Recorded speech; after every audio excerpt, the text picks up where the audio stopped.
certeza, a gente volta muito nesse assunto ainda durante a semana. Pessoal, queria aproveitar para falar com vocês, inclusive, também sobre Michele Bolsonaro. A gente falando aqui de ânimos à flor da pele.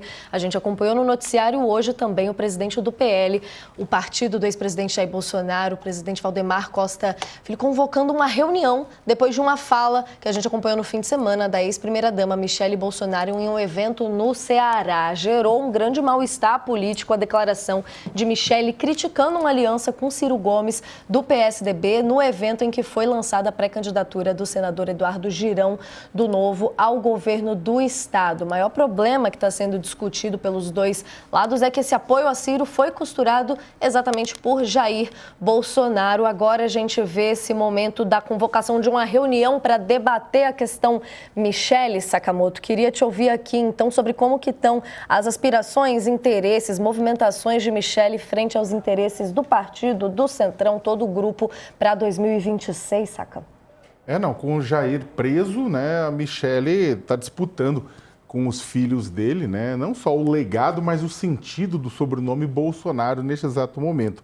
Para retomar, teve um evento no Ceará, a Michele esteve presente, em que ela criticou a decisão do partido, criticou as articulações que vêm sendo feitas pelo deputado André Fernandes para aproximar o PL do ex-governador Ciro Gomes, que está com vontade de disputar o governo do Ceará contra o governador petista Eumano de Freitas.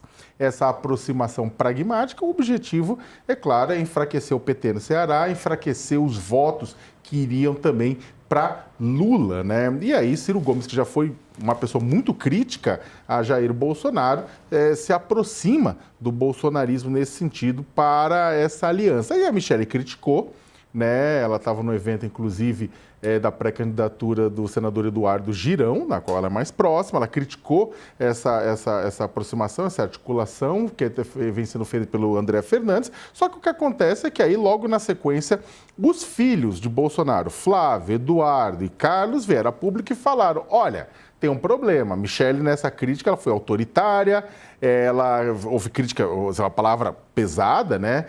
Deixou-se claro, tanto para o portal Metrópolis, uma entrevista que o Flávio deu, quanto também para o jornal O Povo do Ceará, que, olha, as decisões políticas são tomadas pelo Bolsonaro, são tomadas pelo coletivo, mas a chancela final é do Bolsonaro. E aí até o Flávio falou, a Michele não conhece muito bem, né, basicamente falou que ela é neófita na política e, por conta disso, não entende que essa decisão é discutida e depois, no final das contas, será tomada por Bolsonaro.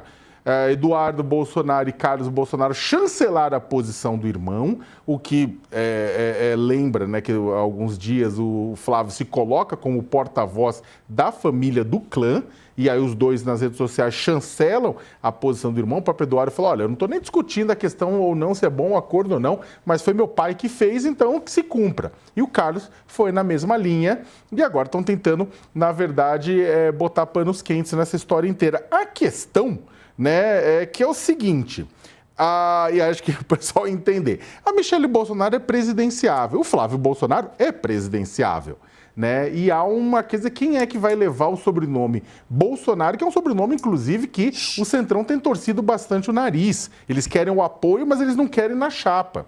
Só que aí tem essa discussão, quem é que vai se sobrepor, quem é que no final das contas pode até compor chapa com outro nome do Centrão, como o governador Tarcísio de Freitas. E há uma disputa, né? É claro que, tão logo a Michele coloca isso, mostrando que há uma divergência, que ela não concorda, né? Os filhos vêm a público, né? Deixam claro que, olha, não é isso, a vontade do Bolsonaro é outra, e nós somos os porta-vozes da vontade do Bolsonaro, do nosso pai. Para deixar claro, para que, inclusive, o legado, a herança da força do sobrenome fique com os filhos, né?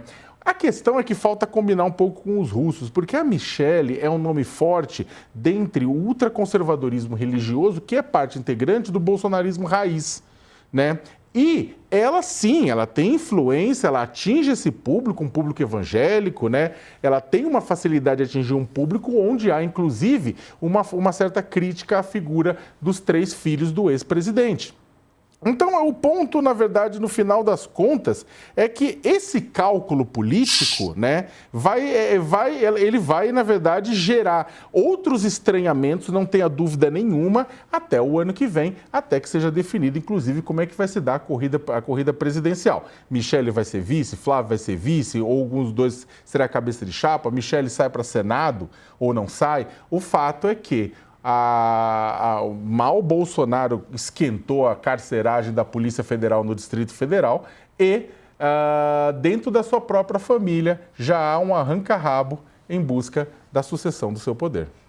Arranca-rabo, uma palavra é ótima, mas quando a gente vê esse noticiário, né, Saki e Dani, aproveitando para jogar para você, fica até a sensação de que para os filhos, eles de certa forma não veem a Michele como parte da família, quando o Sakamoto traz aqui toda a questão do legado. Queria a sua análise do que a gente pode esperar dessa reunião e a quem Michele está mais incomodando nesse momento dela, correndo pelo dela, né, de certa forma, nessa disputa.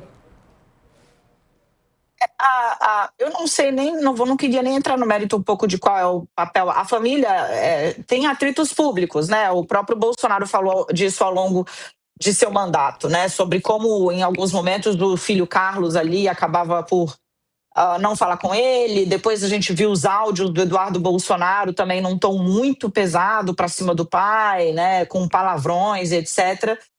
Então, assim, a divisão e os dissensos na família, eles não são novidade. Para mim, o que é novidade é a Michele Bolsonaro passar a dar pito público em lideranças do PL estado afora, né? A gente viu o que aconteceu em Fortaleza por causa da aproximação com Ciro Gomes, que vai ter ali, está ensaiando uma aliança. Para onde isso joga o meu olhar, Natália? Para o fato de que a direita não está conseguindo se unir em canto nenhum. Por quê? Porque aonde tenta se avançar com um cálculo mais pragmático, um cálculo mais fincado na política pura e simples, a ideologia ou mesmo os rancores da família impedem que esses tratos avancem. A Michele disse, quem é que vai apoiar alguém que é contra o maior líder da direita nesse país, se referindo ao próprio marido, né? O Ciro Gomes deu uma declaração recente falando, inclusive, dos apoiadores, né, mais afeitos ali ao bolsonarismo raiz, digamos assim. Então, se a gente olha para o que está acontecendo com o governador Tarcísio de Freitas, por exemplo, também que fica tentando se equilibrar entre fazer gestos ao bolsonarismo raiz ou ficar com a política de centro, né, se compromete com a anistia, mas mesmo assim tenta fazer gestos ao Supremo Tribunal Federal, ele luta um equilíbrio muito difícil. Por quê? Porque, no fim, a direita não está conseguindo se entender, ficar uníssona em muita coisa e em vários lugares. Isso é um ingrediente de bastante dificuldade e vai obrigar, talvez, acordos mais adiante, a serem feitos mais adiante, de olho na eleição, que vão ficar um tanto quanto mal parados, né?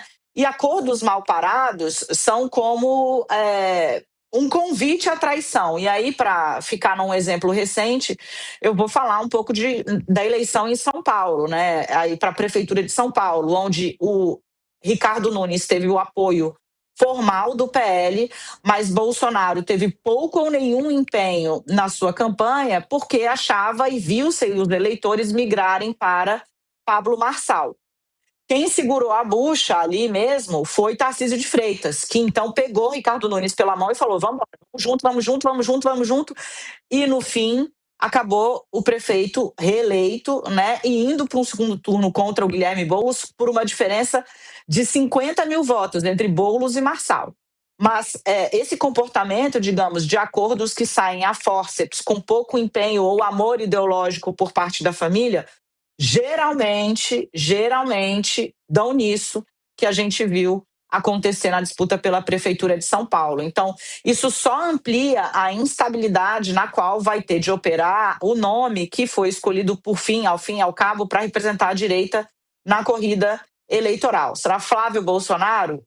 O Palácio do Planalto hoje trabalha com essas duas hipóteses, Flávio Bolsonaro ou Tarcísio de Freitas. Eles vêm ali como adversários, né? Seja quem for, vai ter de operar num grau de instabilidade um pouco grande a preço do que a gente está vendo hoje.